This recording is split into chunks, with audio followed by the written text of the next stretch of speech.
I'm in my sector, in my car, nobody with me, windows down. It was a beautiful fall day. It was probably like November.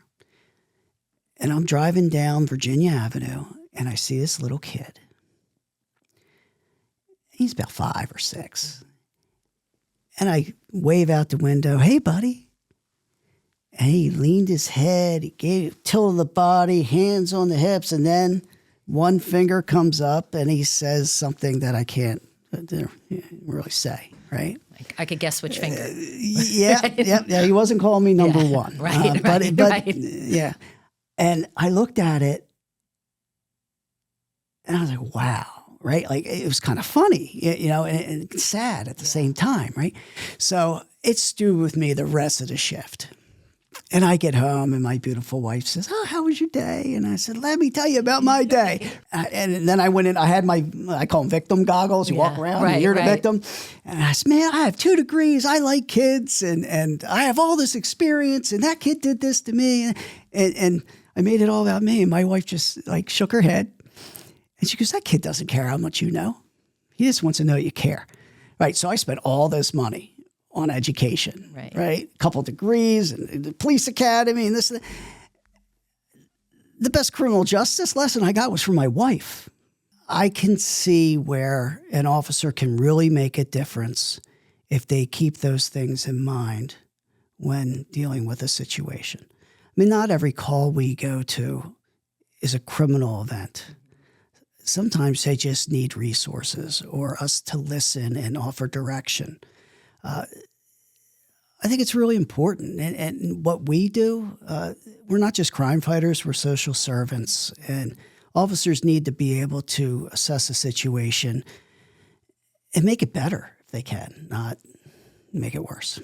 On this episode of TLC Connections, Lieutenant Rodger Ollis Jr. shares how his journey into law enforcement was shaped by family values, meaningful mentorship, and a commitment to building relationships within the community. We dive into community programs, trauma-informed policing, and the ripple effects from one unforgettable encounter.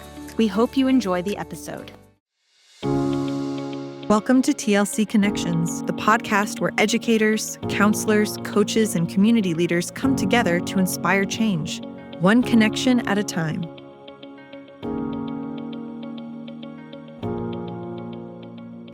All right, so welcome to TLC Connections. My name's Julie Knutson, and I'll be your host today. And with me, I have Lieutenant Ollis joining. We're just really excited to have you here today, Lieutenant.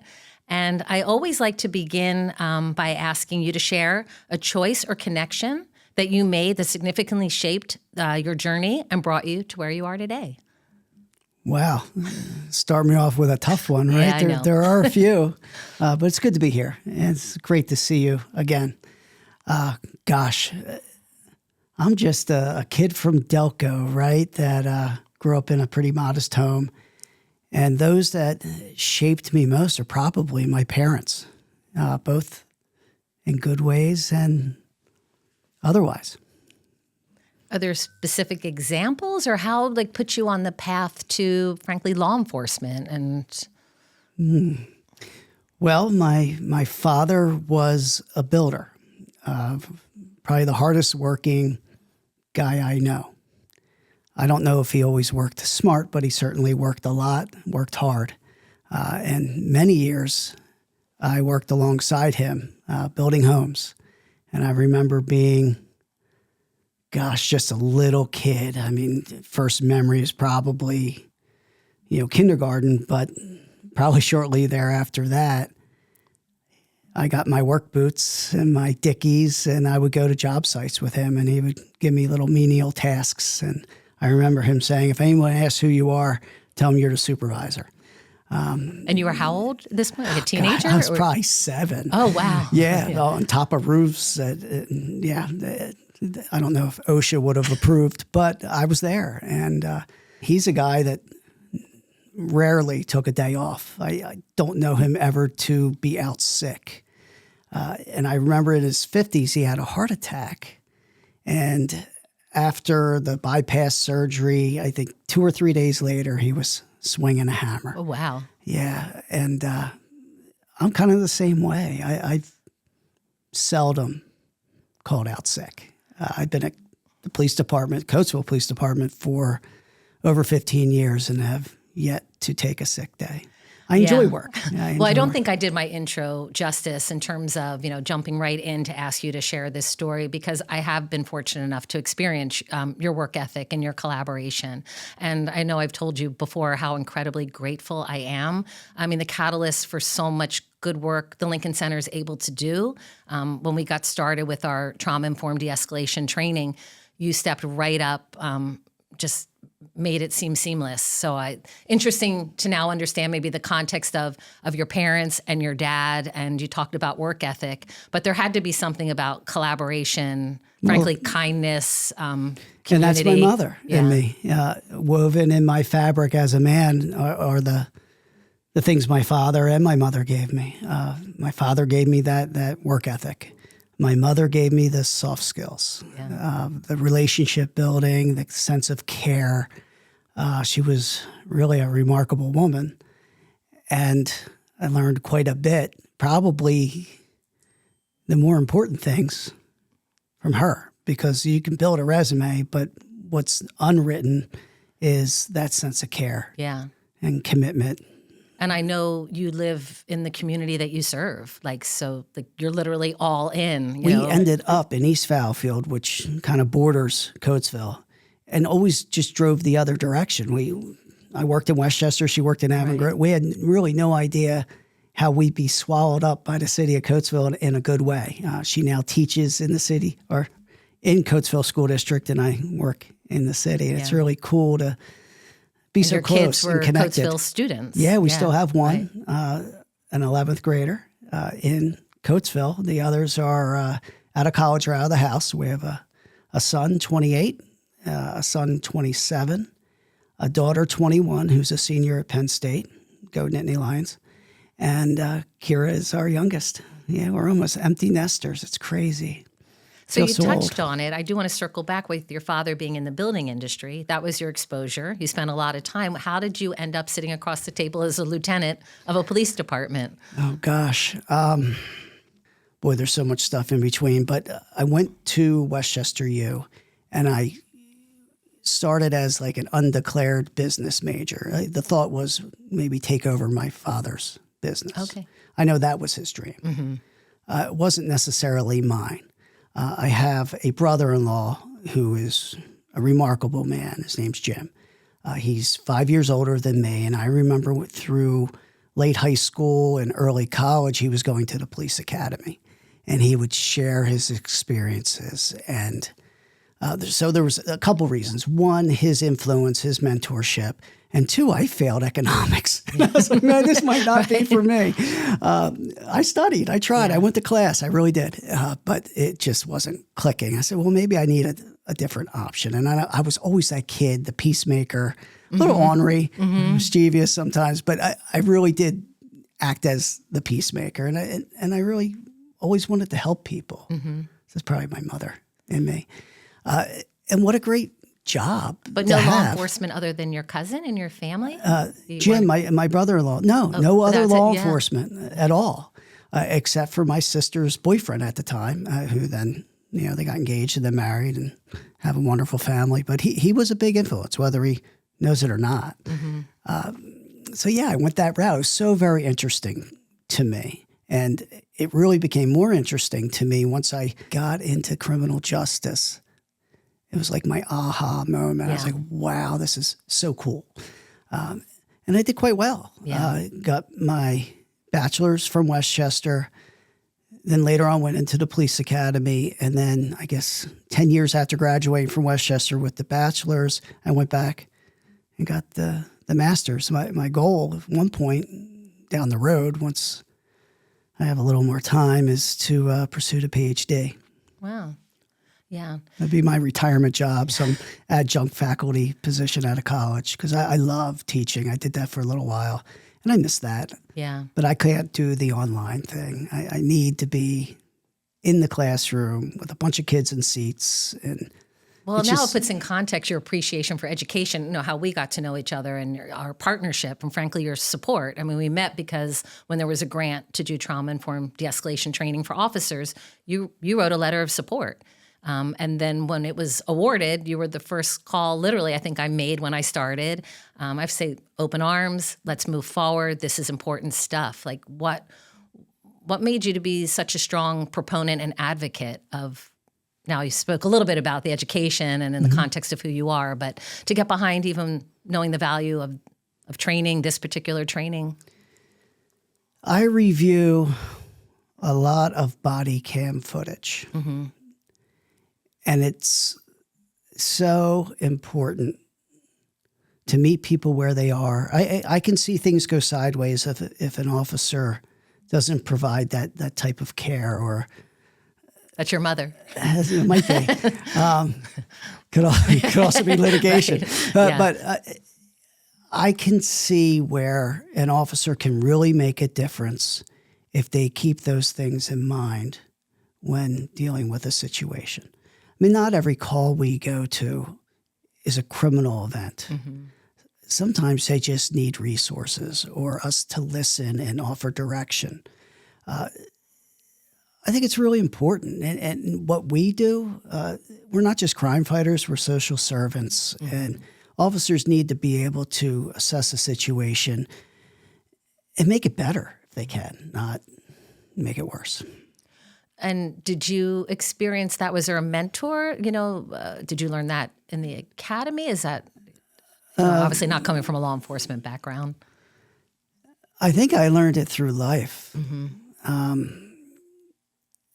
didn't have the best home life. And I struggled with, we'll just say I was ill-equipped to deal with those struggles till I obtained some wisdom, right?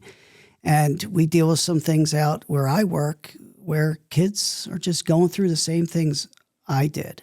And what I chose to do is take my challenging experiences and then try to do something with it. I'll cite examples. I was just going to ask if there was some thinking alike. I'm kind of an open book. Right. Because I think people can learn from some things I endured. I grew up in a volatile house. Now, neither one of my parents are here to defend themselves. My father passed 15 years ago. My mother, 5 months ago.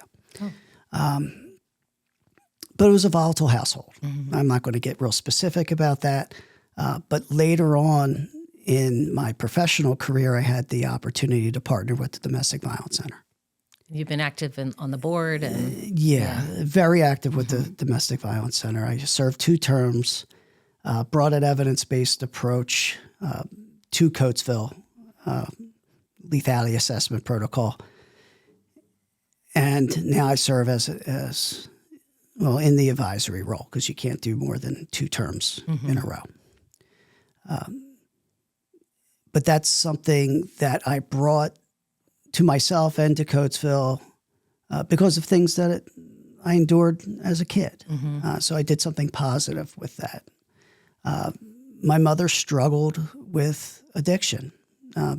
Back then, the pharmacies didn't talk to each other, right? The computer systems didn't share information. So she had an eye surgery, was prescribed a painkiller, very much of it, and she ended up liking it very much. And so for decades, she struggled with addiction to pills. So while it all turned out great, I still remember being a kid, not knowing what I'd expect when I got home. Right. One big reason why I got involved in athletics, because there was less time at home. Right? So now I have the ability to help prevent, educate, and enforce.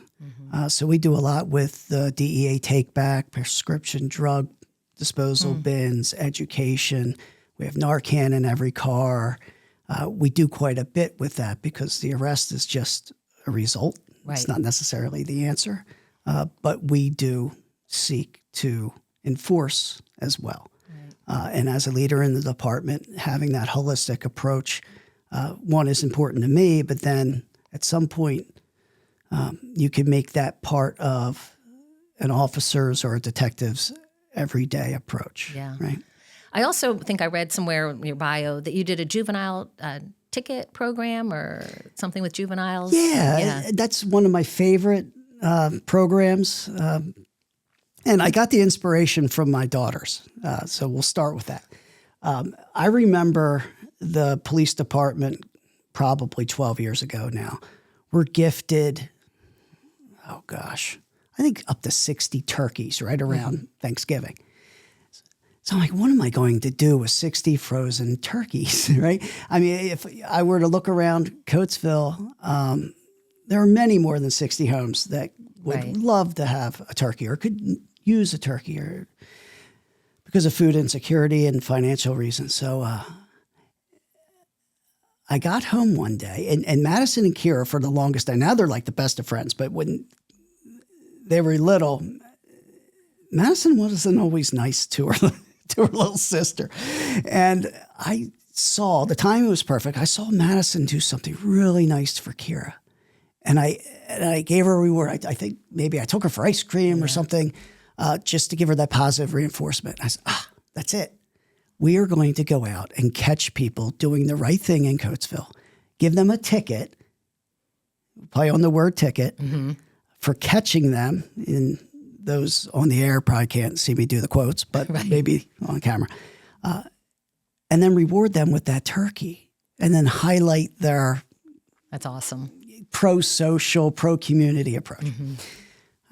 And then it spawned into, that was very well received. And then other people said, hey, well, we'll help you out with that initiative. You catch people doing something right. And they've provided like flowers at the flower shop or T-shirts at the old Army Navy store, slices of pizza at Osmond's Pizza when that was in town. And then now we get bicycles from David's Drive. We get bank account vouchers. So you're still out there doing We're community still out there policing. doing They'll Yeah. catch kids being good. Right. And it's wonderful because what it does is it gets the officers out of the vehicles for something good. Yeah. Because if all they did was go to 911 calls, they'd think everybody was bad. So that's a positive thing for the police. And then those that are doing good deeds, they're being recognized for that, which is good because there's so much more than just negative reinforcement. I mean, not every kid needs a timeout or a grounding or otherwise. Sometimes they need that fist pump or a high five. And I like the bank one very much because we catch them, we give them, it looks like a real ticket almost, and they get to take it to the bank. They have something tangible to hold in their hand, and they can hold on to that as a keepsake. But it teaches kids that doing the right thing has positive consequences. Right. It teaches kids that police officers aren't just out there to catch you. They're out there to help you be a better citizen, right? And then the money, if they continue to save, will help them later in life, and they will more easily achieve their personal, financial, and educational goals. So that is one of the rewards. They actually go to the bank and get. Yeah, they get a certificate, and they open up a kids club account amazing. at President's Bank. Wow, pretty cool. That is really cool. But it also speaks to your relational abilities. I've seen that. Again, I've been part of it, and I've watched you just kind of always bringing people together and forming relationships, whether it's NAACP or seeing you at council or schools or other police departments. You know, I refer to you, to my friends and colleagues, as the ultimate connector. You know, if there's someone I need to get in touch with, I'm going to get in touch with Lieutenant Ollis. Yeah, well, isn't that what life is about, though? I mean, one would hope, but if you can't do it yourself or you're not sure, then no harm in asking, right? Yeah, I don't know. I've always been someone that if I lacked in some ability, I made up for it in pure enthusiasm. So what's on the horizon then? What are the next projects? I appreciate you sharing and highlighting some of the amazing work, and I know that's not all of it. Anything you... Yeah, well, as you may have noticed, the area's in a state of revitalization. So I think we need, as a department, to go right alongside with that.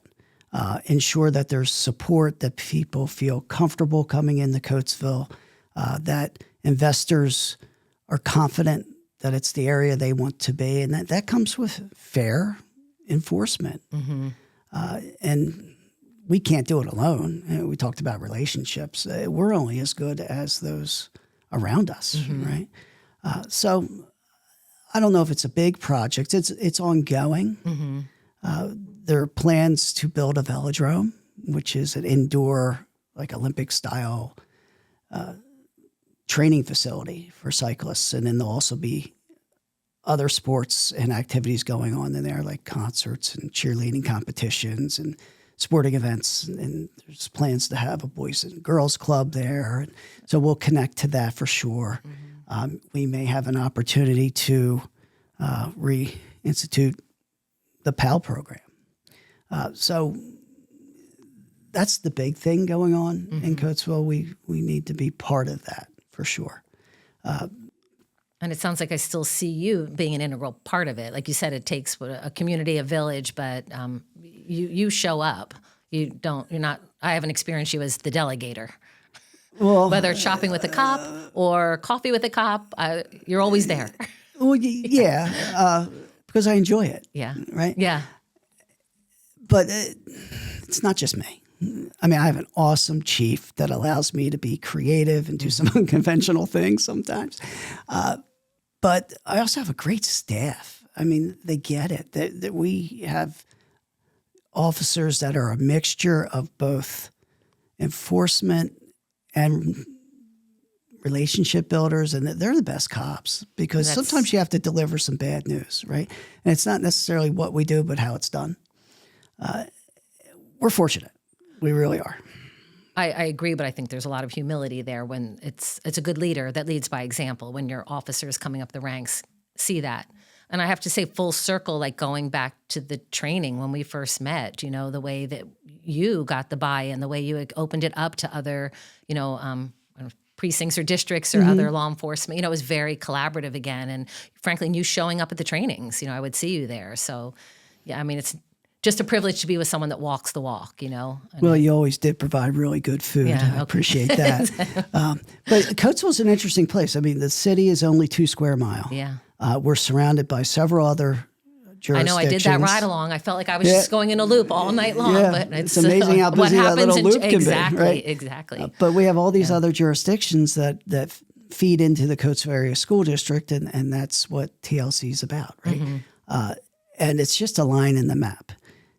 There are a lot of things that occur just outside our jurisdiction where we're asked to support, and vice versa. Sometimes other departments come in to support us, and it's neat to see 7 different police departments all working hand in hand, training together, and learning really important concepts. Yeah. And even if they didn't learn anything, it may have reinforced some other things that they were part of in previous training. So it was good stuff. It was well done. Yeah. For sure. I think, again, because we were able to start with your department, who opened up to other departments, I have to be honest, frankly, we're in conversation with SEPTA this afternoon that wants the training. So this awesome. Catalyst, it's really awesome. And I always say it all started with Lieutenant Ollis. It really did, because you took my call, you brought us in. With TLC. Yeah. But the grant and the partnership. So I don't know. I mean, one or two last questions. I'm curious, like any particular challenge in your career that stood out? Is this for all the folks thinking about joining law enforcement? Being married to a police officer can't be easy, right? I'm blessed to have a wife that is so supportive. But earlier in my career, I didn't have the chance to be home Christmas morning, because I was on duty, or I'd miss Thanksgiving dinner, or a play, or a soccer game, or a track meet, or something like that. Now with some rank, can kind of flex my schedule a little bit and see all those things, right? And I think that's important. Like I tell everybody, being an officer is what I do. It's not what I am or who I am. And I think what I am makes me more effective at what I do. Yeah. When I got into law enforcement in my 20s, I was a different person. And I thought law enforcement was different. And that was really the great thing about coming to Coatesville. We spoke earlier about things that kind of shaped me. My previous police jobs were great and wonderful jurisdictions and super places to work, but it was law enforcement. Mm-hmm. Here in Coatesville, I have a chance to police, which is so different. That is so different. So how could you break that down to the civilian person? Like, okay. You're sitting on a chair with 4 legs. Mm-hmm.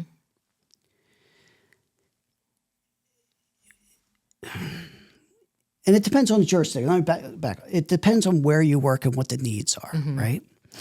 But you're sitting on this chair. If it only had 1 leg, it would have to be in the middle. And that's law enforcement. And eventually, that seat's going to tumble mm-hmm. if that's your only thing, especially in an urban environment mm-hmm. where the needs are different. Here in Coatesville, we need law enforcement. For sure, people need to be held accountable. People call 911 as a victim or witness, and there's an expectation that we are going to satisfy their request. Mm-hmm. Show up, handle it, assess the situation, and do the right thing. But in Coatesville, that chair, you have all kinds of legs, right? You have enforcement, you have prevention, you have education, you have outreach, you have all these other things that make enforcement easier. Mm-hmm. We couldn't do it with just enforcement in Coatesville. Because again, when we show up, so you refer to that more as policing when you yes, talk? Okay, that's the difference. So law enforcement is like siloed. Right. Okay. Yes, perfect. Right. What would I do without you? Yeah. Your seat is mm-hmm. policing. It's being held up by all these other things that are part of it. Mm-hmm. And we couldn't do it another way. So do you feel because of your role in Coatesville, again, like why is that different than other jobs that you've had in law enforcement? Have you created that through experience, or the chief allows it, or again, it's a world I'm not familiar with. In an urban environment, it's very different. Okay. Because there's diversity, not just in how you look, but how you think, mm-hmm. how you act. There are more people living in a close proximity, right? And then you have crime, you have addiction, you have social problems, mm-hmm. right? And we have folks that are unemployed or underemployed. It's a struggle mm-hmm. sometimes. And we need to build strong relationships. So when we go to a home, there's some trust there. Like everywhere else I worked, the badge was a badge of authority, mm-hmm. And it was respected. Not always, but for the most part. Mm-hmm. In Coatesville, that badge means nothing unless there's a heart behind it. Interesting.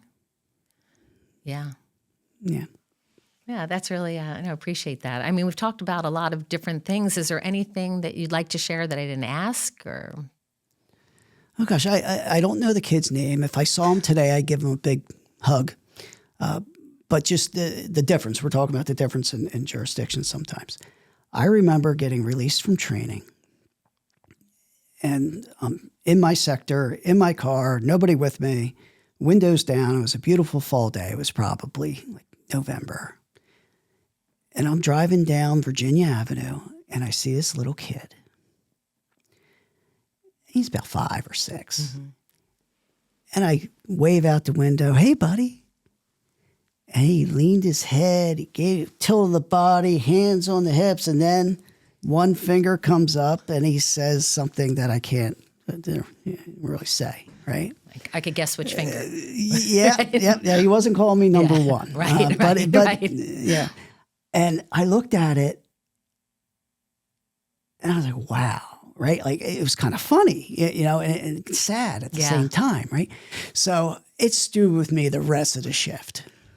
And I get home and my beautiful wife says, "Oh, how was your day?" And I said, "Let me tell you about my day." Right? I'm going down this hill. I waved at this kid. This kid, he gave me that gesture and he told me what I could do. Right? And And then I went in, I had I call them victim goggles. You walk around and you're the victim.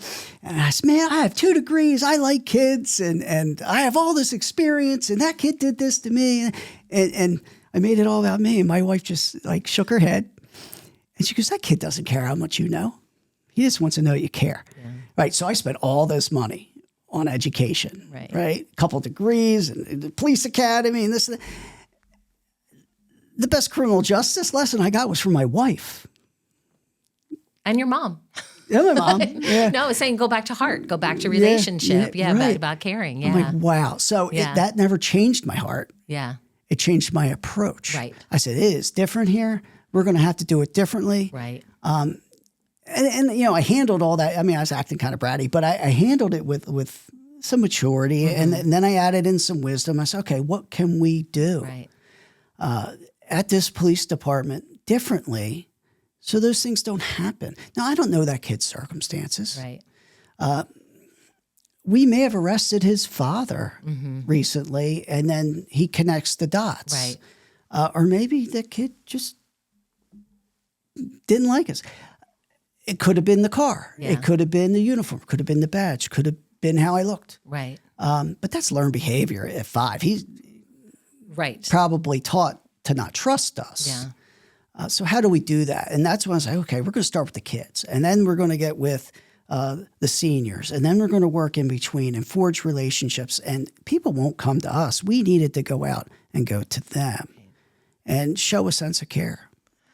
Right, which you've highlighted, the juvenile ticket program, the shop with the cop, the things that you're doing. So, yeah, that's really, thanks for sharing that story. It does really put it in context from a little boy. Yeah. And he's recognizing. He's probably 20 years old. Wow. Hopefully he's signed up for the police academy. We could use some folks to join the academy and then get out there into our workforce. Yeah, for sure. That kid was something. I am so truly appreciative of you coming in and taking the time, not only for here today, but all the work that you do, continue to do, that been a great partner with TLC. I feel truly, I've said it to you, that not just today, how lucky I feel and honored to call you my friend. Well, and colleague. You. Yeah. Same. Thank you so much. Appreciate it. Thank you. TLC Connections is supported in part by the Lincoln Center for Family and Youth. Through education, counseling, coaching, and consulting, we empower people to make positive choices, meaningful connections, and transformational change. To learn more, visit thelincolncenter.com.